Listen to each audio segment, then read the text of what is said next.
வணக்கம். இது Tamil dialogue 2.0 Bigg Boss season 9ல இந்த வாரம் யாரை பார்த்து மக்கள் வெளியே போடா ஐயோ ராஸ்கல்னு சொல்ல போறாங்கன்னு அன்அபிஷியல் என்ன சொல்லுது, நம்ம கம்யூனிட்டி டேப்ல ஓட் போட்டவங்க என்ன சொல்றாங்கன்னு பார்க்கலாம். இது இன்றைய நிலவரம். ஃபர்ஸ்ட் அன்அபிஷியல் வந்தோம் அப்படின்னா சாண்ட்ரா அந்த சீக்ரெட் டாஸ்க்கு அதோடைய சக்சஸ், அதனால பார்த்தீங்கன்னா ஃபர்ஸ்ட் டாப்ல இருக்கிறாங்க, 71,000 ஓட்டில் இருக்கிறாங்க. ரெண்டாவது இடத்துல திவ்யா இருக்கிறாங்க 68,000 ஓட்டில்.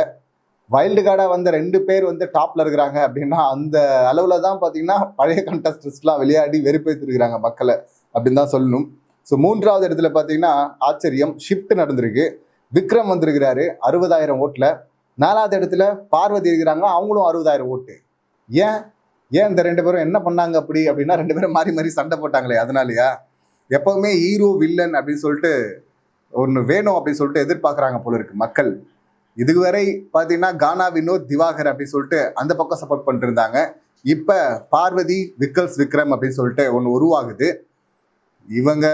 இவங்களுக்கு சப்போர்ட் இதாக சண்டை போடுறதுனாலேயே தூக்கிட்டு மேலே வச்சிட மாட்டாங்க. பட்டு திவ்யா சாண்ட்ரா டாப்ல இருக்கிறாங்கல்ல, அவங்களின் ஆட்டமும் இதில் இருக்கு. அவங்க சொதப்பினாங்கன்னா இவங்க மேலே போகிறதுக்கும் வாய்ப்பு இருக்கு. மேலே போகிறாங்களா இல்லையா சொல்லிட்டு பார்க்கலாம். அடுத்து 5வது இடத்துல பார்த்தீங்கன்னா திவாகர் இருக்கிறாரு. டாப்ல இருந்த மனுஷனை போட்டு இறக்கிருக்கிறாங்க. இறக்குவாங்க அப்படின்னு சொல்லிட்டு நம்ம முன்னாடி சொன்னது தான். ஸோ இது கூட பார்த்தீங்கன்னா சரியான இடம்னு சொல்ல மாட்டோம்.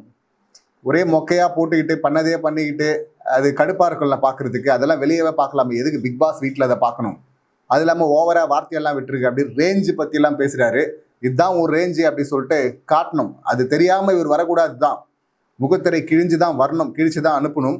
போஸ்ட் அதை பண்ணுவார் நம்ம சார்பான்னு சொல்லிட்டு எதிர்பார்ப்போம். இல்லை உள்ள இருக்கிற கண்டஸ்டன்ட்டாவது பண்ணுவாங்கன்னு பார்ப்போம். ஸோ திவாகர் 33,000 ஓட்டில் இருக்கிறாரு. அடுத்து வியனா 29,000 ஓட்டில் இருக்கிறாங்க. இவங்க பிராண்டிங், ஸ்டாம்பிங், கிரெடிட் ஸ்டீலிங் அப்படின்னு சொல்லிட்டு ஏகப்பட்ட கேஸ் இருக்கு. இவங்க அடையாளத்தையே மாற்றி நான் தமிழ் பொண்ணு அப்படின்னு சொல்லிட்டு நடிக்கிற ஒரு ட்ராமா இருக்குல்ல, அந்த கிரிஞ்சி ட்ராமா, அதுக்காகவே தூக்கி இவங்களை வெளியே போடணும். ஸோ இந்த மாதிரி பார்த்தீங்கன்னா ஏகப்பட்ட கேஸு. இப்போ வினோத் மேலே பார்த்தீங்கன்னா அந்த மாதிரி ஒரு அலிகேஷனும் வைக்கணும், ஸ்டாம்ப் பண்ணணும். பிரதீப் மேலே பண்ணப்பட்டதில்லை, அந்த மாதிரி ஒன்று பண்ணணும். இங்கே இருக்கிறதுக்கே பயமாக இருக்குது அப்படிங்கிற மாதிரி ஒரு ப்ளே பண்ணுறாங்க. தப்பான டைரக்ஷனில் கரெக்டாக போயிட்டு இருக்கிறாங்க, ஆரம்பிச்சிருக்கிறாங்க. இதோட நிப்பாட்ட மாட்டாங்க. இங்கே நடக்கிற ஒரு சம்பவம் பார்த்தீங்கன்னா இது இன்னும் ஒரு நாள் ஷோ கிடையாது, 100 நாளில்.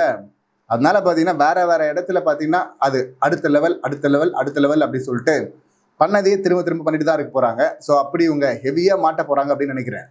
விஷ பாட்டல் அப்படின்னு சொல்லிட்டு சொல்கிறதான் பெரிய ஒஸ்டாக இருக்கிற ஒரு கண்டஸ்டண்ட்டை சொல்லுவாங்க. அதையும் தாண்டி பேர் எடுக்கக்கூடிய திறமை வியனாக்கு இருக்குது அப்படின்னு தான் சொல்லணும். அடுத்து அரோரா இருக்கிறாங்க. அரோரா நாமினேஷனில் போடுங்கடா, ஓப்பன் நாமினேஷன்லேயே மிஸ் பண்ணிட்டீங்களடா அப்படின்னு சொல்லிட்டு விஜய் ஹிண்ட் கொடுத்துட்டு போனார். நாமினேஷன்லேயும் எடுத்துகிட்டு வந்துட்டாங்க. ஆனால் மக்கள் தானே முடிவு பண்ணோம் அவங்க இருக்கணுமா போனோமா அப்படின்னு. அவங்களே சொல்கிறாங்க, பிரவீன் வெளியே போயிட்டாரு, ஆதிரி வெளியே போயிட்டாங்க, எனக்கு கஷ்டமாக இருக்குது, நான் உள்ளே இருக்கிறேன். மற்ற கண்டஸ்டன்ஸ்லாம் வெளியே போகிறவங்கலாம் அவங்க வெளியே போகிறது கூட பிரச்சனையாக இருக்காது. டம்மிங்கெல்லாம் உள்ளே இருக்கும்போது என்ன ஏன்டா வெளியே எடுத்தீங்க அப்படின்வாங்கல்ல. ஸோ அந்த நினைப்பு தான் அவங்கள கொல்லும். ஸோ இங்கே பார்த்தீங்கன்னா இவங்க ஓப்பனாக அக்செப்ட் பண்ணிக்கிறாங்க.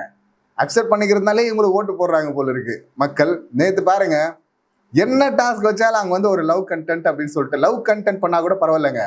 இவங்க பண்ணுறது லவ் கண்டென்ட்டும் கிடையாது. அங்கே போயிட்டு எஃப்ஜேவை பார்த்து காதலன்ன்றாங்க. இது காதலனா அப்படின்னா நான் அவனையும் காதலன் சொல்வேன், உன்னையும் காதலன் சொல்வேன், இவனையும் காதலன் சொல்வேன், அவனையும் காதலன் சொல்வேன்னு அப்படி சொன்னா என்னம்மா அது காதலாமா? அது இந்த கண்டென்ட்டை தானமா வெளியே பண்ணிட்டு இருந்த, நார்மல் டைம்ல அதனமா பண்ணிட்டு இருக்க. அதுக்காக தான் இதெல்லாம் விட்டுருங்க, நாங்கள் கொடுக்குற டாஸ்க்கை பண்ணுங்க, நாங்கள் கொடுக்குற ரோலை பண்ணுங்க அப்படின்னு சொல்லிட்டு பிக் பாஸ் டீம் ஒன்று பண்றாங்க. அங்கேயும் இவங்க இதான் ட்ரை பண்றாங்க. ராஜாங்கம் டாஸ்க்லையும் இதுவரை யாருமே அந்த மாதிரி பண்ணதில்லை. 4 லைன்ல 4 பேரை பார்த்து காதலன்னு சொல்றதெல்லாம் பட் இவங்க பண்ணிட்டு இருக்கிறாங்க. என்னத்த சொல்றது, கண்டென்ட்டை மாற்ற பண்றாங்க, வெளியே போட்டு தான் ஆகணும். சுபிக்ஷா அடுத்து சுபிக்ஷா பார்த்தீங்கன்னா அரோரா கீழே போயிட்டாங்க. காரணம் பார்த்தீங்கன்னா அந்த வினோத்தை அட்டாக் பண்ண போனது எக்ஸ்போஸ் ஆயிட்டாங்க அவங்களும். இல்லைன்னா இவங்களெல்லாம் டாப் கண்டென்டராக வருவாங்க.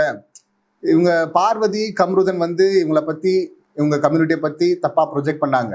இப்போ சாண்ட்ரா, ரஜன், திவ்யா இந்த 3 பேரும் கூட பார்த்தீங்கன்னா இந்த மாதிரி பேசினாங்க. நான் தப்பாக ப்ரொஜெக்ட் பண்ணல அவங்கள, பட் இவங்களை பற்றி இவங்க ஆட்டம் தப்பாக இருக்கு அப்படின்னு சொல்லிட்டு அதை சொல்லியிருந்தாங்க. அதை டைரக்ட் நாமினேஷனில் போட்டிருக்காங்க. வியனா ஆல்ரெடி கேஸை வாங்கிட்டு இருக்காங்க. வியனாவோட இருக்கிறதுனாலையும் இவங்களுக்கு கேஸ் வரும். அது இல்லாமல் காணாமல் போயிடுறாங்கல்ல எபிசோடில். என்ன பண்ணாங்க சுபிக்ஷா? ஒன்றும் பண்ணல. ஸோ அதனால வெளியே போகிறதுக்கான வாய்ப்புகள் தெரியுது.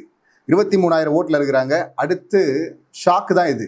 கனியக்கா 9வது இடத்துல இருக்கிறாங்க 22,000 ஓட்டில். சுபிக்ஷாக்கும் கீழே. ஆக்சுவலி பார்த்தீங்கன்னா சுபிக்ஷா இப்போ அரோரா சுபிக்ஷாக்கு நடுவில் பார்த்தீங்கன்னா ஒரு 2,000 ஓட் டிஃப்ரென்ஸ் இருக்குது. இப்போ சுபிக்ஷாக்கும் கனிக்கும் நடுவில் பார்த்தீங்கன்னா ஒரு 600 ஓட்டு தான் டிஃப்ரென்ஸ் இருக்குது. இப்போ கனிக்கும் ரம்யாவுக்கும் நடுவில் பார்த்தீங்கன்னா ஒரு 1000 ஓட் டிஃப்ரென்ஸ் இருக்குது. ஸோ ரம்யா வந்து லீஸ்டில் இருக்காங்க 21,000 ஓட்டில், கனி 22,000 ஓட்டில் இருக்கிறாங்க. ரம்யாவோட இவ்வளோ க்ளோஸ் ஃபைட்டு. நேற்று பார்த்தீங்களா, நேற்று தான் முதல் முறையாக ரம்யா கனியை எதிர்த்து பேசினாங்க. அந்த அளவு பவர் கம்மியாயிடுச்சா? ஆனால் ஒன்று, மேலே டாப்பில் இருக்காங்கல்ல திவ்யா, சாண்ட்ரா, இவங்கெல்லாம் பிளான் பண்ணது தானே இது. அன்பு கேங்கை ஒழிச்சு கட்டணும் அப்படின்னு சொல்லிட்டு பிளான் பண்ணி நாமினேஷனில் போட்டாங்க. இப்போ நாமினேஷனில் எடுத்துகிட்டு வந்ததுனால தான், இல்லைன்னா மறந்துருப்பாங்க கனி எல்லாம்.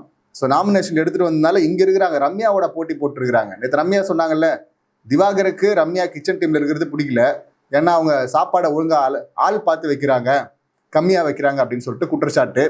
இந்த குற்றச்சாட்டு அன்பு கேங்கில் இருக்கிற எல்லார் மேலேயும் இருக்குது. திவாகர் மட்டும், கனியக்கா மட்டும் அப்படி இல்லை, பரவாயில்ல, அவங்க ஓரளவுக்கு பரவாயில்ல அப்படிங்கிற மாதிரி நிப்பாட்டிக்கிட்டாரு.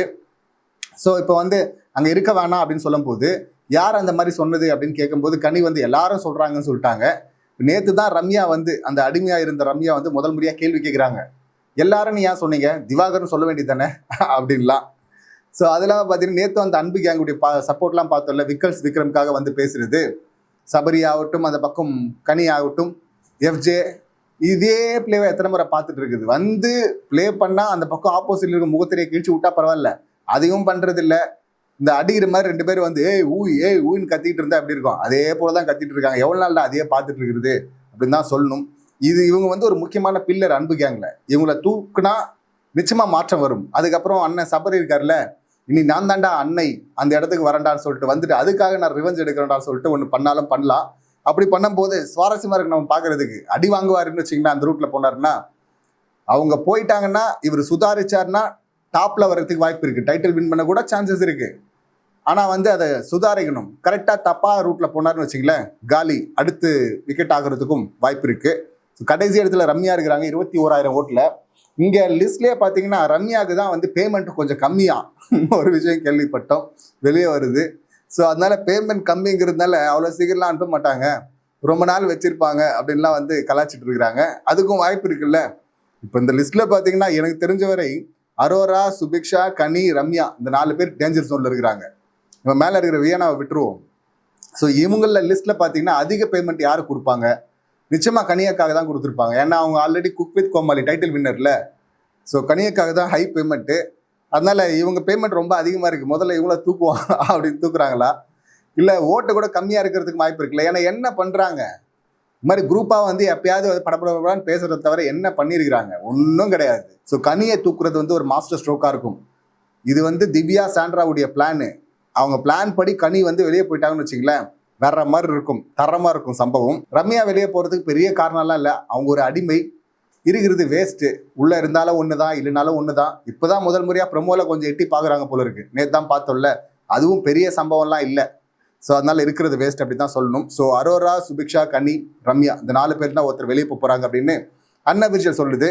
அப்படியே நம்ம கம்யூனிட்டி டேப்க்கு வந்தோம் அப்படின்னா இங்கே வேறவா இருக்குது. இங்கே நம்பர்ஸ் வந்து கம்மியாக இருக்குது. ப்ளஸ் நம்ம ஆப்ஷன்ஸ் கொடுக்குறோம்ல, 3 ஆப்ஷன்ஸ் தான் கொடுக்குறோம். அந்த ஆப்ஷனில் கொடுக்குறதுனால இவங்க மேலே வர்றாங்களா அப்படின்னு சொல்லிட்டு தோணுது. இது எல்லாரையும் ஒட்டுமொத்தமாக லிஸ்ட் அவுட் பண்ணோம்னா நமக்கு வந்து கிளியர் பிக்சர் கிடைக்கும். நம்ம 3-3 போடும்போது, இப்போ உதாரணத்துக்கு பார்வதி கூட வந்து சாண்ட்ரா, திவ்யா போட்டோம் அப்படின்னா பார்வதிக்கு தானே அதிகமாக பர்சன்டேஜ் வரும். ஸோ அப்படி தான் இங்கே காட்டுது அப்படின்னு நினைக்கிறேன். இங்கே வந்து பார்வதி 60% பேர் ஓட் போட்டிருக்காங்க வெளியே போகணும் அப்படின்னு சொல்லிட்டு. ஸோ 2வது இடத்துல பார்த்தீங்கன்னா அரோரா இருக்கிறாங்க 47%. 3வது இடத்துல வியனா இருக்கிறாங்க 40%. வியனா அங்கே வந்து சேஃப் ஜோனில் இருக்கிறாங்க அன்அஃபிஷியலில். பட் நம்ம கம்யூனிட்டி டேப்பில் 3வது டேஞ்சராக இருக்கிறாங்க. 4வது இடத்துல விக்ரம் இருக்கிறாரு. 5வது தான் ரம்யா இருக்கிறாங்க. ஸோ இப்போ இங்கே பார்க்கும்போது பார்வதி, அரோரா, வியனா அப்படின்னு சொல்கிறாங்க. அப்படியே அங்கே பார்க்கும்போது அன்அஃபிஷியலில் அரோரா, சுபிக்ஷா, கனி, ரம்யா, இதில் எது மேட்ச் ஆகுது அப்படின்னு சொல்லிட்டு வெயிட் பண்ணி தான் பார்க்கணும். யார் வெளியே போனால் கரெக்டாக இருக்கும் அப்படின்னு சொல்லிட்டு நீங்கள் என்ன நினைக்கிறீங்க, உங்கள் கருத்துக்கள் என்ன அப்படிங்கிறது கமெண்ட் பண்ணுங்கள். மீண்டும் அடுத்த வீடியோவில் சந்திக்கலாம். நன்றி, வணக்கம்.